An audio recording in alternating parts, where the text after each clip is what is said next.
اعوذ باللہ من الشیطان الرجیم، میں پناہ چاہتا ہوں اللہ کی مردود شیطان سے۔ بسم اللہ الرحمن الرحیم، شروع اللہ کے نام سے جو بڑا مہربان نہایت رحم کرنے والا ہے۔ وَإِذْ نَجَّيْنَاكُمْ مِنْ آلِ فِرْعَوْنَ يَسُومُونَكُمْ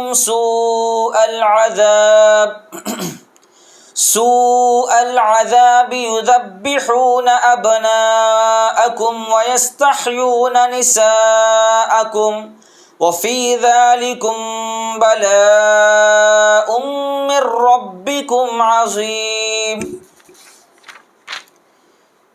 اور وہ زمانہ یاد کرو جب کہ رہائی دی ہم نے تم کو فرعون کے آدمیوں سے جو تم پر سخت عذاب کرتے تھے، تمہارے بیٹوں کو ذبح کرتے تھے اور تمہاری عورتوں کو زندہ چھوڑ دیتے تھے، اور اس میں ایک بڑا بھاری امتحان تھا تمہارے پروردگار کی طرف سے۔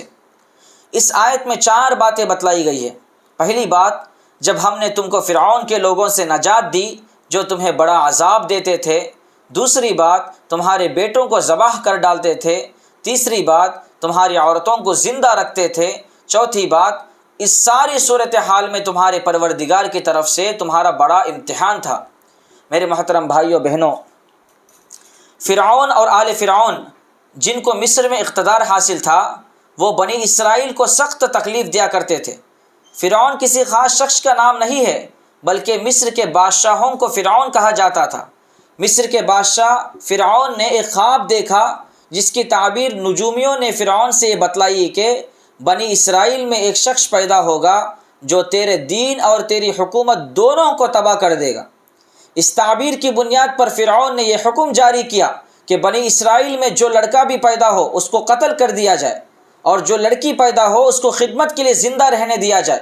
بنی اسرائیل کے لیے یہ ایک بہت بڑی مصیبت اور آزمائش تھی۔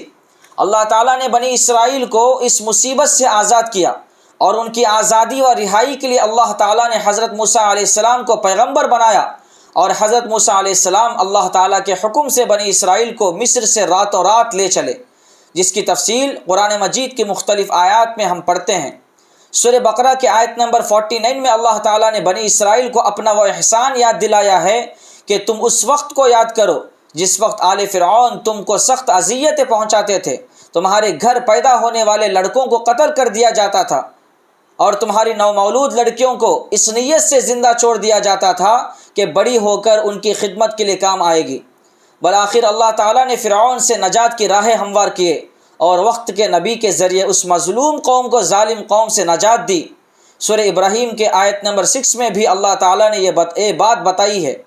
وَإِذْ قَالَ مُوسَىٰ لِقَوْمِهِ اذْكُرُوا نِعْمَةَ اللَّهِ عَلَيْكُمْ إِذْ أَنْجَاكُمْ مِنْ آلِ فِرْعَوْنَ يَسُومُونَكُمْ سُوءَ الْعَذَابِ وَيُذَبِّحُونَ أَبْنَاءَكُمْ وَيَسْتَحْيُونَ نِسَاءَكُمْ۔ جب موسیٰ نے اپنی قوم سے کہا تھا کہ اللہ تعالیٰ نے تم پر جو انعام کیا ہے اسے یاد رکھو، کہ اس نے تمہیں فرعون کے لوگوں سے نجات دی جو تمہیں بدترین تکلیف پہنچاتے تھے، اور تمہارے بیٹوں کو ذبح کرتے تھے اور تمہاری عورتوں کو زندہ رکھتے تھے۔ یہاں ایک خاص نقطہ کی طرف بھی غور کیجئے کہ نبیوں کا کام اور ان کا مشن صرف دعوت دین اور اقامت دین ہی نہیں ہوتا، بلکہ ان کا مشن یہ بھی ہوتا ہے کہ کمزور اور مظلوم طبقے کی حمایت کی جائے اور ان کو ظالموں کے شکنجے سے آزاد کیا جائے۔ انبیاء اکرام علیہ السلام کے وارثین یعنی علماء اکرام کی یہ ذمہ داری بھی ہوتی ہے کہ وہ اس سنت انبیاء پر عمل پیرا ہو۔ حضرت موسیٰ علیہ السلام نے اپنے بعد والوں کے لیے یہ پیاری سنت چھوڑی ہے کہ وہ ظالم کو ظلم سے روکے اور مظلوموں کی ظلم سے رہائی کی عملاً کوشش کرے۔ ہمارا ملک ہندوستان ایک صدی قبل انگریزوں کا غلام بنا ہوا تھا۔